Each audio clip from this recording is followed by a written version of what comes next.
Hello dear students, हम +2 में जो हमारी बुक है भारत में राजनीति, उसका फर्स्ट चैप्टर कर रहे थे और उसका काफ़ी सारा पार्ट हम देख चुके थे। आज हम उसके आगे का जो पोर्शन है वो देख लेते हैं। हमारा विभाजन के परिणाम से पहले का जो पोर्शन है वो कंप्लीट हो गया था। अब हम आगे देखते हैं। हमने पीछे वाली वीडियो में देखा था कि विभाजन के समय क्या क्या कठिनाइयाँ मतलब किस तरीके से विभाजन हुआ था, कैसे लोगों को अपने ही देश में विदेशी जैसा फील होने लगा था, अल्पसंख्यकों के साथ कैसा बिहेव हुआ था। अब विभाजन के परिणाम क्या रहे, विभाजन के बाद क्या क्या हुआ, किन के ऊपर सबसे ज़्यादा जो है ट्रेजेडी आई, क्या क्या कंडीशन रही, वो सारी चीज़ें हम देखेंगे। तो विभाजन के परिणाम जो है हमारा ये वाला टॉपिक आज हम करेंगे।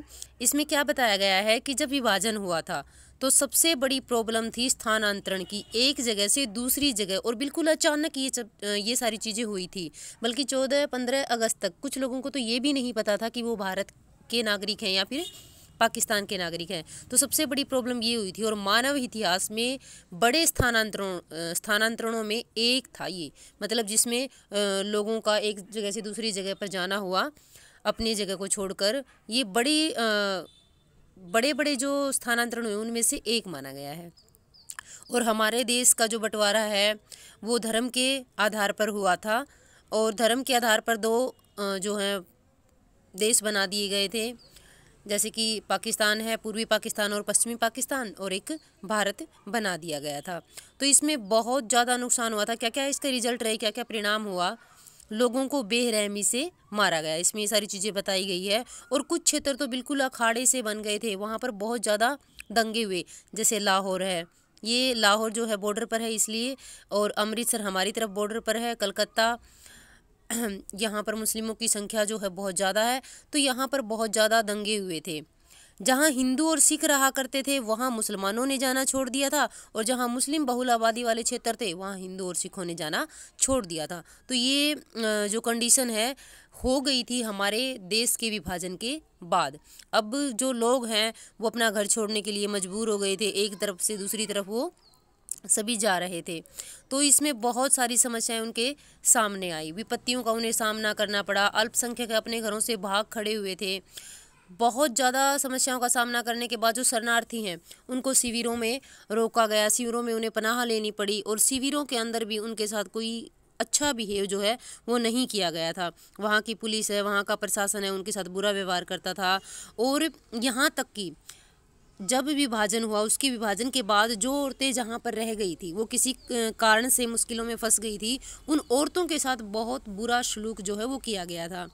उन्हें जबरन वहाँ जहाँ पर जिस क्षेत्र में वो रही, जैसे कि हिंदू मुस्लिम पाकिस्तान में हिंदू जो महिलाएं हैं वो पाकिस्तान में अगर रह गई तो उन्हें वहाँ के मतलब रीति रिवाज के अकॉर्डिंग ही वहाँ शादी करनी पड़ी, वहीं पर रहना पड़ा। और ऐसे ही इंडिया में भी हुआ। तो इस तरीके की प्रॉब्लम सामने आई और कुछ लोगों ने अपनी कुल की इज्जत बचाने के लिए अपने घर की बहू बेटियों को मारना शुरू कर दिया, और मार दिया बहुत सारे लोगों ने अपने घर की बहू बेटियों को, ताकि ये जो दूसरे धर्म में शादी जो है वो ना हो पाए। तो बहुत ज़्यादा प्रॉब्लम देखने को मिली जब विभाजन हो गया था उसके बाद। और शरणार्थी जो शिविर थे उनमें तो लोगों को कई दिनों तक, कई महीनों तक, कई सालों तक भी रहना पड़ गया था। अब इस कंडीशन के ऊपर कवियों ने, फिल्म निर्माताओं ने अपने जो व्यू हैं वो दे रखे हैं। जो लेखक हैं उन्होंने इसके बारे में बहुत ज़्यादा जो है वो लिखा हुआ है। जैसे फिल्म निर्माता है, उन्होंने फिल्म जो है वो बनाई हुई है। आपने गदर मूवी को ज़रूर देखा होगा। उसका नाम जो गदर है, गदर नाम ही इसलिए पड़ा हुआ है क्योंकि उसमें जिस तरीके का विभाजन के दौरान गदर जो हुआ था, यहाँ से वहाँ जाना और लोगों का एक जगह से दूसरी जगह रहना, मजबूरी में शादी करना, ये सारी चीज़ें जो हैं उस समय देखने को मिली थी। तो दो मुल्कों के बीच में इस तरीके की कंडीशन हो गई थी। तो बंटवारे को उन्होंने, जो लेखक हैं, जो फिल्म निर्माता, उन्होंने बंटवारे को जिस तरीके से देखा, उनका मानना था कि ये दो देशों का बंटवारा नहीं बल्कि एक हृदय के दो टुकड़े हो गए हैं। तो इस तरीके का उनका मानना था। तो इस तरीके से सिर्फ दो देशों का बंटवारा नहीं बल्कि सभी संपत्तियों का बंटवारा कर दिया गया था। यहाँ तक कि जो टेबल कुर्सी है, पुलिस स्टेशन है, उनके वाद्य यंत्र हैं, उन तक को बांट दिया गया था। तो बहुत हिंसक घटनाएं यहाँ पर होने लगी थी। ऐसा अनुमान लगाया जाता है कि लगभग 80 लाख लोगों को अपना घर बार छोड़ना पड़ गया था। 80 लाख जनसंख्या जो है वो बहुत ज़्यादा हो जाती है और उनको अपना घर बार छोड़ना पड़ गया था। कुछ जो लोग हैं वो हिंसा के कारण अपनी जान गवा बैठे थे। इसमें अनुमान के हिसाब से 5 से 10 लाख लोगों ने अपनी जान गंवा दी थी। अब ये द्विराष्ट्र सिद्धांत दिया था मुस्लिम लीग ने कि 2 राष्ट्रों का निर्माण किया जाए धर्म के आधार पर। तो इस तरीके से हमारा जो देश है वो हिंदू राष्ट्र बनने वाला था, क्योंकि जो मुस्लिम जो समुदाय था वो पाकिस्तान चला गया था। तो इस तरीके से हमारा देश जो क्या है हिंदू राष्ट्र बनने वाला था। लेकिन हमारे देश में उस समय एक नीति अपनाई गई थी धर्मनिरपेक्ष की, जिसके अकॉर्डिंग हिंदू राष्ट्र बनने से इसको रोका गया था। मतलब यहाँ पर सिर्फ मुस्लिम ही नहीं जो यहाँ पर रहा करते थे या वहाँ चले गए हैं, इसके बावजूद भी हमारे देश में जनसंख्या का 12% मतलब 12% अब भी मुसलमान, मतलब जब विभाजन हुआ तब 12% मुसलमान हमारे देश में ही रहा करते थे। और सिर्फ मुस्लिम ही क्यों, हमारे देश में सिख हैं, ईसाई, जैन, बौद्ध, पारसी, यहूदी सभी धर्मों के लोग रहा करते थे। मोस्टली जो 8 जो हमारे धर्म है सभी धर्मों के लोग यहाँ पर रहा करते थे। तो सिर्फ मुसलमानों के जाने के बाद इस देश को हिंदू राष्ट्र बनाना एक बेतुकी सी बात थी, तो इसलिए इसको हिंदू राष्ट्र नहीं बनाया गया। अब मुस्लिम लीग का जो गठन है वो इसमें बताया गया कि क्यों हुआ था। मुस्लिम लीग का गठन औपनिवेशिक काल में ही हो गया था, मतलब जब देश हमारा गुलाम था, अंग्रेजों का गुलाम था, तभी हो गया था। उस समय मुस्लिम लीग का बस यही मानना था कि मुसलमानों की बातों को इंडिया में सुना नहीं जाता है, क्योंकि यहाँ पर हिंदुओं की बहुलता है, हिंदू लोग ज़्यादा हैं, इसलिए मुसलमानों की बातों को सुना नहीं जाता। इसलिए उन्होंने एक संगठन बनाया था और इसी तरीके से मुस्लिमों ने अपनी मुस्लिम लीग बनाई और हिंदुओं ने भी अपना संगठन बना लिया, जिससे हिंदुओं को उन्होंने लामबंद करने की कोशिश की, इकट्ठा करने की कोशिश की। उनको ये बताया गया कि ये आपका देश है, यहाँ मुस्लिम जो लोग हैं वो नहीं रहने चाहिए। तो इस तरीके से बहुत सारे मुस्लिम लीग के साथ साथ हिंदू संगठन भी बने थे, जिसमें RSS का एक बड़ा एग्जाम्पल हम ले सकते हैं। इसमें आगे इसके बारे में डिटेल भी दी हुई है। तो बहुत ज़्यादा जो है ये चीज़ें शो की गई थी। और साइड में आपको सिने संसार में एक मूवी के बारे में जिक्र किया गया है, इसके निर्देशक सब कुछ इसमें बताया गया है। और इसमें यही चीज़ें बताई गई है कि एक सलीम मिर्ज़ा जो है उसके बारे में बताया गया कि कैसे उसके साथ विभाजन के बाद किस तरीके का बिहेव हुआ। ये नॉर्मली सी चीज़ें हैं और इनको एक बार रीड करने से ही ये समझ में आ जाती है। अब यहाँ पर इस पेज पर महात्मा गांधी की शहादत के बारे में जिक्र किया गया है। अब हम महात्मा गांधी के बारे में अगर पढ़ें इस बुक के अंदर, तो इसमें ये बताया गया है साफ साफ कि महात्मा गांधी हिंदुओं और मुसलमानों दोनों से इक्वली प्रेम करते थे और उनका ये मानना था कि ये हिंदू राष्ट्र ना बनकर सभी धर्मों के लिए बराबर रहे। तो जब देश का विभाजन धर्म के आधार पर हो रहा था तो उनके दिल को बहुत बड़ी ठेस पहुंची थी और उन्होंने जश्न जो हुए थे हमारे देश के आज़ाद होने के, उसने मतलब उन जश्नों में से महात्मा गांधी जी ने किसी के अंदर भी पार्टिसिपेट नहीं किया था, बल्कि वो कलकत्ता में हो रही मुस्लिमों और हिंदुओं के बीच जो हिंसाएं हो रही थी उनको ख़त्म करवाने में लगे हुए थे। और वहाँ पर उनकी उपस्थिति का रिजल्ट भी पॉजिटिव आया, वहाँ पर दंगे कम भी हुए बट थोड़े दिनों के लिए। फिर बाद में यही प्रॉब्लम सामने आई, फिर उन्होंने उपवास कर लिया, मतलब अनशन पर वो बैठ गए, व्रत कर लिया उन्होंने। बोला कि जब तक दंगे नहीं रुकेंगे तब तक ये चीज़ जो उनका उपवास है वो चलता रहेगा। फिर इसी तरीके से दिल्ली में भी जो दंगे हैं वो शुरू हो गए, तो दिल्ली भी वो पहुँचे, उन्होंने वहाँ पर भी दंगे जो है ख़त्म करवाए। तो इस तरीके से उन्होंने कई बार उपवास किए दिल्ली या फिर बाकी क्षेत्रों में मुस्लिम और जो हमारे हिंदू हैं उनके बीच में सुलह करवाने के लिए। अब इसके बाद गांधी जी इन चीज़ों से बिल्कुल भी खुश नहीं हुआ करते थे, क्योंकि वो अहिंसा के पुजारी थे। फिर इसी बात को लेकर नथुराम गोडसे जो हैं, नथुराम गोडसे ने क्या किया था, नथुराम गोडसे ने उनका ये मानना था कि यहाँ पर मुसलमानों को रखना या मुसलमानों से ज़्यादा प्रेम करना ये हिंदुओं के लिए सही नहीं है। और गांधी जी जो हैं वो मुसलमानों से ज़्यादा प्रेम करें, उनका ये मानना था, क्योंकि वो हिंदुत्ववादी वो थे। इसलिए उन्होंने इस चीज़ के लिए गांधी जी को एक सभा से जब गांधी जी आ रहे थे तो उनके सामने आकर उनके मतलब उनको 3 गोलियां जो हैं वो 3 गोलियां उन्होंने चलाई और गांधी जी का उसी समय देहांत हो गया था।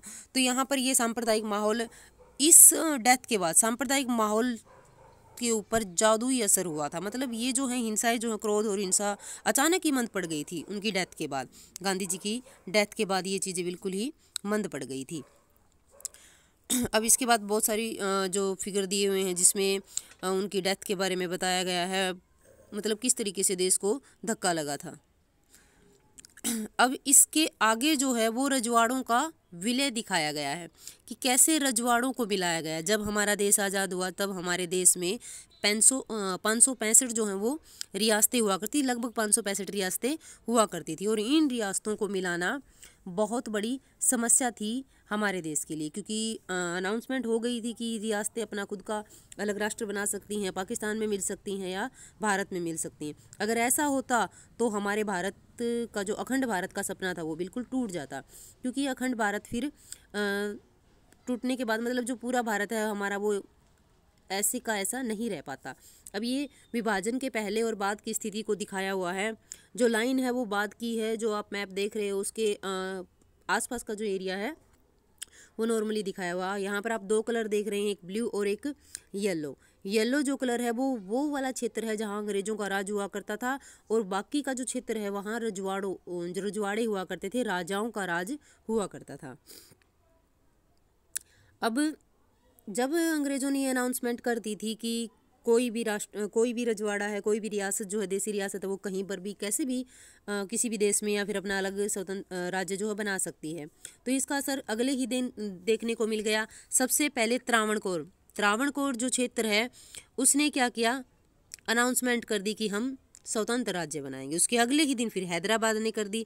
हैदराबाद के राजा को निजाम कहा जाता है, उन्होंने भी ये घोषणा कर दी। उसी तरीके से मणिपुर, जूनागढ़, ये सारी रियासतें ऐसी हुआ करती थी जो भारत में मिलना ही नहीं चाहती थी, अपना अलग क्षेत्र बनाना चाहती थी, तो इनको मिलाना एक बहुत बड़ी समस्या हो गई थी। और कुछ शासक ऐसे थे जो हमारी संविधान सभा में शामिल ही नहीं हुए। संविधान सभा में शामिल ना होने से साफ पता चल रहा था कि वो भी इस देश के नागरिक नहीं बनना, मतलब इस देश में नहीं रहना चाहते हैं, अपना अलग ही भविष्य बनाना चाहते हैं। तो अब देश के सामने क्या समस्या आ गई, अगर राजे रजवाड़े अपना अलग क्षेत्र बनाते हैं तो राजतंत्र है वही रहेगा, जो हम लोकतंत्र का सपना देख रहे हैं वो नहीं रहेगा। तो बहुत ही बड़ी प्रॉब्लम आ गई थी। अब सरकार ने इसके प्रति क्या रुख अपनाया, सरकार का नज़रिया क्या था। सरकार ने इसके लिए जो छोटे छोटे विभिन्न आकार के देशों में बढ़ जाने की संभावना थी, बड़ा कड़ा रुख उन्होंने अपनाया, क्योंकि देश के टुकड़े करना किसी भी कीमत पर वो नहीं चाहते थे। तो मुस्लिम लीग ने, जो भारतीय राष्ट्रीय कांग्रेस है, इसका विरोध किया। लीग का मानना था कि रजवाड़ों को अपनी मनमर्जी से, मतलब अपनी मनमर्जी से करने दिया जाए, वो जैसे चाहे वो वैसे करने दिया जाए, लेकिन ऐसा हमारे देश की सरकार ने नहीं करने दिया। उनके साथ मतलब किसी को बहुत सारे रजवाड़े तो ऐसे थे जो सिर्फ कहने से ही मान गए थे, और कुछ को ज़बरदस्ती में लाना पड़ा था। यहाँ 3 बातें देखने को मिलेंगी हमें देसी रजवाड़ों के बारे में। पहली जो बात है वो क्या रहेगी, अधिकतर रजवाड़े तो खुद ही भारत में शामिल हो गए थे, भारतीय संघ में शामिल हो गए थे। हमारी यूनियन है, फेडरल नहीं, हमारा जो देश है वो एक यूनियन है छोटे छोटे राष्ट्रों का। फेडरल में तो कोई भी राष्ट्र कोई भी राज्य कभी भी किसी देश से अलग हो सकता है, लेकिन हमारे यहाँ ऐसा रूल नहीं है कि कोई भी राज्य कभी भी हमारे देश से अलग हो जाए। तो इसमें हमारे यहाँ इस संघ में सारे देश जो सारे लगभग रजवाड़े जो हैं वो शामिल होने के लिए खुद ही राजी हो गए थे। और दूसरी बात क्या थी इसमें, दूसरी बात ये थी कि भारत सरकार ने लचीला रुख अपनाया था उनके साथ उस समय, मतलब ज़्यादा ज़बरदस्ती नहीं की थी। जैसे जम्मू कश्मीर की बात करें, अभी कुछ ही दिन पहले जो है प्रॉपर तरीके से 370 धारा को हटाया गया है, तो उससे पहले ये इनके लिए बिल्कुल नरम जो रुख है वो अपनाया गया था। भारत सरकार ने विभिन्नताओं को सम्मान देने और विभिन्न क्षेत्रों की मांगों को संतुष्ट करने के लिए ऐसा रुख अपनाया था ताकि इनको भी ये बातें बुरी ना लगे। अब तीसरी बात क्या थी, विभाजन की पृष्ठभूमि में विभिन्न इलाकों के सीमांकन के सवाल पर खींचतान जोर पकड़ रही थी। मतलब कौन सा राज्य कहाँ तक बनेगा, इसके लिए भी बहुत बड़ी, मतलब ये भी बहुत बड़ी समस्या देश के सामने आ गई थी।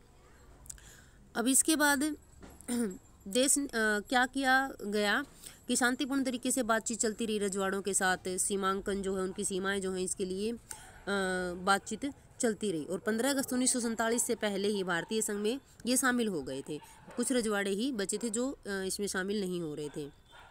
अधिकतर रजवाड़ों के शासकों ने भारतीय संघ में अपने विलय के एक सहमति पत्र जो था उसके ऊपर साइन कर दिए थे। और इस पत्र का नाम क्या था, इंस्ट्रूमेंट ऑफ एक्सेशन, ठीक है। तो इसके ऊपर सिग्नेचर कर दिए थे उन्होंने, वो भारत के अंदर मिल गए थे। इसमें ये नाम दिया हुआ है, यहाँ इस सहमति पत्र का ये नाम है जिसके ऊपर साइन करके वो भारत के अंदर मिल गए थे। बट कुछ ऐसी रियासतें थी जैसे जूनागढ़ है, हैदराबाद है, कश्मीर है, मणिपुर है, ये जो है इनका जो है रुख बहुत ही कड़ा साबित हुआ और ये नहीं मिलना चाहती थी। सबसे पहले हम बात कर लेते हैं हैदराबाद की। अब हैदराबाद की अगर हम बात करें तो हैदराबाद के निज़ाम की यहाँ फ़ोटो भी दी हुई है पटेल जी के साथ। तो हैदराबाद के निज़ाम ने ये अनाउंसमेंट कर दी थी कि हम भारत संघ में नहीं मिलेंगे, हम अपना अलग ही देश बनाएंगे। और वहाँ पर इस चक्कर में जो है क्या होता है कि पटेल जी वहाँ पर मनाने के लिए जाते हैं, तब भी निज़ाम जो है मानते नहीं हैं, निज़ाम अपनी अलग रियासत चाहते हैं। तो 1947 के नवंबर में भारत के साथ यथास्थिति बहाल रखने का एक समझौता किया गया और ये समझौता 1 साल का था। अब 1 साल तक भारत सरकार या पटेल जी फ्री नहीं बैठे, बल्कि जब निज़ाम नहीं माने तो दूसरे तरीके से उन्होंने हैदराबाद को अपने देश में अपने जो भारत संघ है उसमें मिलाने का फैसला किया। तो 1 साल तक क्या करते रहे, इसमें साफ साफ ये बताया गया कि वहाँ हैदराबाद की जो जनता है वो निज़ाम के खिलाफ़ हो गई थी और निज़ाम के खिलाफ़ होने के बाद मतलब वहाँ भड़काने के बाद उन्होंने खुद ही निज़ाम से इस्तीफ़ा ले लिया था। पर इसकी डिटेल अगर हम जानें तो पटेल जी ने वहाँ की जनता को भड़काया था निज़ाम के खिलाफ़ और निज़ाम को इस्तीफ़ा देना पड़ा था। निज़ाम ने भी वहाँ क्या किया था, वहाँ पर लोगों को जो आंदोलन कर रहे थे उस आंदोलन को रोकने के लिए अपना अर्धसैनिक बल भेजा, जिसको रजाकार कहा जाता। और रजाकार ने वहाँ पर बहुत ज़्यादा जो है लूटपाट मचाई, बलात्कार, हत्या, इस तरीके के काम उन्होंने किए और इसके कारण जनता और भी भड़क गई। और फिर इस विद्रोह को रोकने के लिए भारत सरकार ने वहाँ अपनी सेना भेजी और अपनी सेना भेजने के कारण निज़ाम ने अपना सरेंडर कर दिया और हैदराबाद जो है 1948 में भारतीय संघ का हिस्सा बन गया। इसके बाद है मणिपुर। मणिपुर में क्या हुआ, पहले जो इलेक्शन थे हमारे जो सार्वभौमिक मताधिकार के अकॉर्डिंग जो इलेक्शन हुए थे वो इलेक्शन सबसे पहले मणिपुर में हुए थे। मणिपुर ने क्या किया, विधानसभा के इलेक्शन करवा लिए और इलेक्शन करवाने के बाद उस विधान सभा का विलय देश में करना था भारत सरकार को, लेकिन मणिपुर की सरकार जो है वो मान नहीं रही थी। लेकिन वहाँ पर भी 2 चीज़ें हो गई थी, मतलब जो पार्टियाँ हैं वो आपस में जो है उनके आपस में एक दूसरे के खिलाफ हो गई थी और इसका फ़ायदा भारत को हुआ। फिर मणिपुर की जो निर्वाचित विधानसभा से प्रॉमिस किए बगैर भारत सरकार ने महाराजा पर दबाव डाल दिया।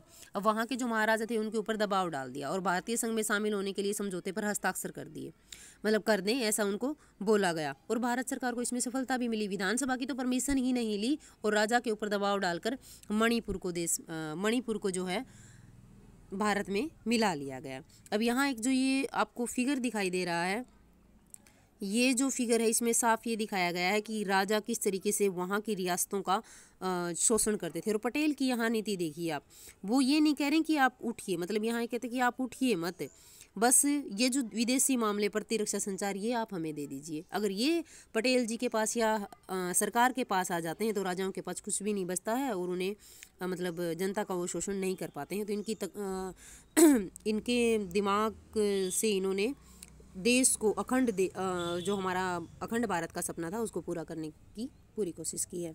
तो डियर स्टूडेंट, यहाँ तक का जो है चैप्टर आप रीड कर लें, इसमें से क्वेश्चन आंसर फाइंड आउट कर लें या इसके अंदर ही टिक कर लें।